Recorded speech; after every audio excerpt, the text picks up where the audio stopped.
বাংলাদেশ জাতীয়তাবাদী ছাত্রদলের কেন্দ্রীয় সাধারণ সম্পাদক নাসির উদ্দিন নাসির চায়না কমিউনিস্ট পার্টির আমন্ত্রণে চীন সফরে যাচ্ছেন।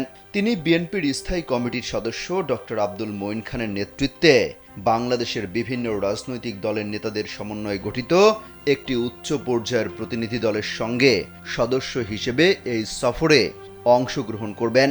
চায়না কমিউনিস্ট পার্টির আন্তর্জাতিক বিভাগের দক্ষিণ ও দক্ষিণ পূর্ব এশিয়া বিষয়ক ব্যুরোর পক্ষ থেকে তাকে এই আমন্ত্রণ জানানো হয়েছে।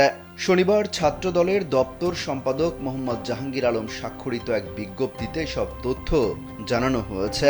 ১৩ দিন ব্যাপী এই সফর শুরু হবে আগামী ২৪ ফেব্রুয়ারি এবং শেষ হবে ৬ মার্চ। স্যান্ডেলিনা সো, রূপচর্চায় আভিজাত্য। সফরকালে প্রতিনিধি দলটি চীনের বিভিন্ন সরকারি ও বেসরকারি প্রতিষ্ঠানের সঙ্গে মতবিনিময় করবে এবং আধুনিকায়ন ও উন্নয়ন কার্যক্রম পরিদর্শন করবে।